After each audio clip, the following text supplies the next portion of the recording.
Zero. Hello students, कुछ एक problem थी बच्चों की। जैसे एक क्वेश्चन यही देखो, इसमें प्रॉब्लम थी जबकि सबसे सिंपल है। और ये क्वेश्चन किसी क्वेश्चन का पार्ट है जो आपने कर रखे हैं। देखो, पहले मैं उस टाइप का क्वेश्चन बताता हूँ आपको। मान लो आपने लिख लिया 3x - 2 = 8। अब इसको तो बच्चे सोल्व कर लेते हैं और इसमें प्रॉब्लम होती है उनको। मैथ की एक विशेष बात ये होती है बेटे कि मैथ में जो बात आपने सीखी है उसका हर जगह आप प्रयोग कीजिए जहां भी जरूरत पड़े। तो देखो, इसी से ये क्वेश्चन पूरा हो जाएगा। कैसे? आपको पता है, यहाँ से आप -2 को ट्रांसपोज करके राइट हैंड साइड लेके जाओगे। यहाँ पे लिख दोगे ट्रांसपोज -2 लेफ्ट टू राइट, लिख दिया। 3x = 8 + 2 और 3x = 10, ये आ गया। अब मुझे ये बताओ कि इसमें और इसमें कोई फर्क है क्या? इसको आप आगे सोल्व कर रहे हो, सभी ने किया है। x = 10/3 ये सोल्व कर दिया, लेकिन इसमें कह रहे हो हमसे सोल्व नहीं होता। तो ये मानो कि ये क्वेश्चन यहीं से दे दिया मैंने सीधा, ऊपर वाला नहीं दिया। अगर फिर भी आपको इसमें कोई प्रॉब्लम आई तो आप इसको ऐसे लिख लिया करो भी जहां कुछ नहीं जोड़ रखा घटा रखा वहां जीरो तो हम कर सकते हैं। अब जीरो को ट्रांसपोज कर लो, 6x = -42 - 0। अब 6x = -42 ही आ जाएगा। अब आगे चलो, x = -42/6। और अब देखो, मैंने कहा था भाई अगर रेशनल नंबर है यानी नोमिनेटर डिनोमिनेटर दोनों आपको दिख रहे हैं और एक जगह माइनस का निशान है, चाहे ऊपर है चाहे नीचे है या यहाँ, तो माइनस ही रहेगा। अगर ऊपर और नीचे दोनों जगह माइनस है तो कट जाता है, प्लस हो जाता है। तो ये एक ही जगह इसलिए माइनस रहेगा। 42 को आप 6 से डिवाइड करोगे 7 आ जाएगा। तो x = 7 या 7/1 कर दो, एक ही बात है।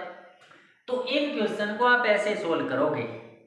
एक दूसरी बात और देखो आप कि मल्टीप्लाई के अंदर आपने कुछ एक गड़बड़ की है, वो देखो। भाई मल्टीप्लाई वाला क्वेश्चन कैसे करो, देखो। लेकिन उससे पहले इसका एक फ्रैक्शन वाला और देख लो। मैंने ऐसे भी दिया था 5x/2 = -7/3, ऐसे मान लो आप, ये दिया था। अब इसको आप कैसे करोगे?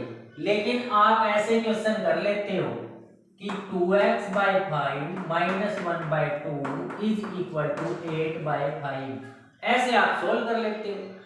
तो इसमें फर्क क्या है कि इसमें इस टर्म के माइनस आप लिख रखा है, इसमें कुछ लिखा हुआ नहीं है, बस इतना ही फर्क है, बाकी तो सारा प्रोसेस सेम रहेगा।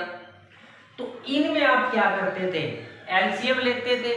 ठीक वैसे ही इसमें भी एलसीएम लो। तो 2 और 3 का एलसीएम ऑफ 2 and 3 = 6 आएगा। तो मैंने कहा था भाई अगर आपको फ्रैक्शन खत्म करनी है तो एलसीएम से सारी टर्म्स को मल्टीप्लाई कर दो। यहाँ आप एलसीएम लेते तो 3 टर्म है, तीनों को मल्टीप्लाई करते।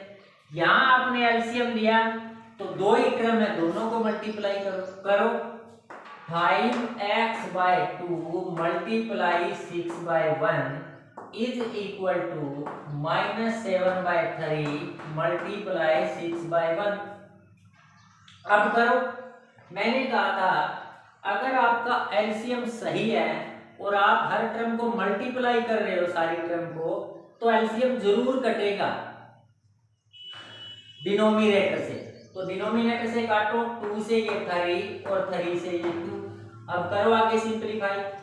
यहाँ 3 है, यहाँ 5 है, तो 5 और 3 की मल्टीप्लाई 15, x इसके साथ है इक्वल टू माइनस, इस पूरी मल्टीप्लाई में एक बार आया तो माइनस रहेगा, और 7 और 2 की मल्टीप्लाई 14। अब वैसे ही हो गया जैसे पीछे वाला क्वेश्चन किया था।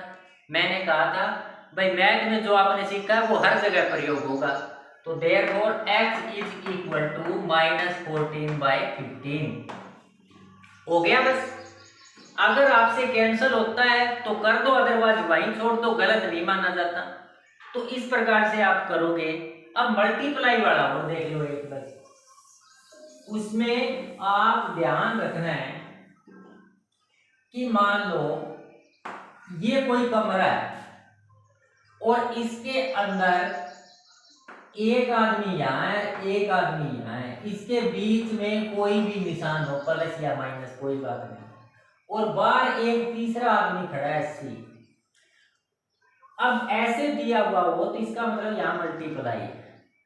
अब ये अंदर जाके इन दोनों से मिलेगा तो पहले इससे हाथ मिलाएगा फिर इससे मिलाएगा, तो यानी सी पहले मल्टीप्लाई पहले आदमी से होगा, पहला आदमी ये, उसके बाद सी मल्टीप्लाई दूसरे आदमी से होगा, दूसरा आदमी ये, और बीच में आप प्लस का निशान डालोगे और इन टर्म का जो निशान है उसको साथ में रख के ब्रैकेट में डाल देना है। जैसे मान लो यहाँ पे ब्रैकेट माइनस होता तो आपका b माइनस है तो यहाँ माइनस रखोगे, इसको माइनस में रखो बस, फिर मल्टीप्लाई में माइनस कितनी बार आया उसके अकॉर्डिंग निशान लग जाएंगे। अगर बार c माइनस है तो जहां भी c है उसको भी माइनस में रखो, ये रख दिया। अब देखो मल्टीप्लाई में क्या निशान आएंगे, तो इस प्रकार से आप करोगे, आपके निशान की गड़बड़ नहीं होगी। अब दूसरी बात देखो कि बाहर भी दो व्यक्ति और अंदर भी दो हों, जैसे बाहर एक आदमी ए है और दूसरा बी है, बीच में कोई भी निशान हो प्लस या माइनस में से ए, और अंदर भी दो आदमी है। अब कैसे करोगे, तो बाहर वाला पहला आदमी अंदर वाले दोनों से हाथ मिलाएगा और फिर बाहर वाला दूसरा आदमी अंदर वाले दोनों से हाथ मिलाएगा, सबका हाथ मिल गया। तो देखो ए पहले किससे हाथ मिलाएगा, पहले आदमी से सी से, उसके बाद यहां प्लस डालना है और ब्रैकेट में इनको इनके निशान के साथ रखना है, ये बात पक्की ध्यान रखनी है ताकि गड़बड़ ना हो। अब यही ए इसके साथ तो मिल गया इसका, अब किसके साथ मिलेगा, इसके साथ, तो अब ए बी के साथ मिलाएगा, मिला लिया। ए ने दोनों आदमियों से हाथ मिला लिए, अब कौन बच गया मिलाए बगैर, बी बच गया, इसको भी इन दोनों से मिलाना है, तो आगे फिर प्लस डालो और बी इससे मिलाएगा, ये सी से मिला लिया। अब कौन बच गया, दूसरा आदमी बी के लिए फिर बच गया, तो अब बी बी से मिलाएगा, प्लस बी और बी। अब ये मल्टीप्लाई टर्म्स की मैंने आपको सिखा रखी है कैसे करनी है, वो आप खुद कर सकते हो। दूसरी बात मैं फिर रिपीट कर रहा हूं कि इनके यहाँ पर जो निशान है वो निशान इनके साथ ब्रैकेट में जरूर रखने हैं, ताकि जब आप मल्टीप्लाई करें तो निशान की गड़बड़ न हो। जैसे मान लो ये भी माइनस का था, ये भी माइनस का था, तो इस मल्टीप्लाई में माइनस 2 बार आया है, तो जो भी टर्म आएगी उसके सामने प्लस होगा। इसमें मान लो d माइनस का है, तो इस मल्टीप्लाई में एक बार माइनस आया है, तो जो भी आएगा उसके पहले माइनस का साइन आएगा। तो ये बात आपको ध्यान रखनी है। तो इस प्रकार से आप इसको क्या करोगे, मल्टीप्लाई करोगे। एक छोटी सी बात मैं करके बता देता हूं, -2x प्लस में y इंटू 3x की क्यूब -2y स्क्वायर, मान लो ये है। तो पहले दो आदमी बाहर खड़े हैं, दो अंदर, तो पहले बाहर वाला पहला आदमी दोनों से मिलेगा और फिर बाहर वाला दूसरा आदमी दोनों से मिलेगा, मिलाओ। यहाँ पहला आदमी -2x है, इसको ब्रैकेट में लो। अब ये पहले किससे मिलेगा, इससे, इसको भी ब्रैकेट में लो, 3x क्यूब, क्योंकि यहाँ कोई निशान नहीं है तो प्लस है, आगे प्लस लगाओ। अब माइनस का 2x किससे मिलेगा, इससे, लेकिन इसके साथ माइनस है तो ये माइनस ही लो आप बात, ऐसे। पहला आदमी अंदर वाले दोनों से मिल लिया, अब दूसरा आदमी भी अंदर वाले दोनों से मिलेगा, मिला दो, प्लस y मिलेगा इससे 3x क्यूब प्लस अब y मिलेगा -2y² से। सबको मिला दिए कि नहीं मिला दिए? अब आपको मल्टीप्लाई करनी आती है। पहले निशान यहां तक, इस मल्टीप्लाई में निशान देखो, माइनस का एक बार आया तो माइनस आएगा, निशान का हिसाब हो गया। कोफिशिएंट की कोफिशिएंट से मल्टीप्लाई, 2 और 3 की मल्टीप्लाई 6। वेरिएबल की वेरिएबल से, दोनों में वेरिएबल सेम है या नहीं? सेम है, तो पावर जोड़ दो इसकी। मल्टीप्लाई में हमेशा सेम वेरिएबल है तो पावर ऐड कर दी जाती है।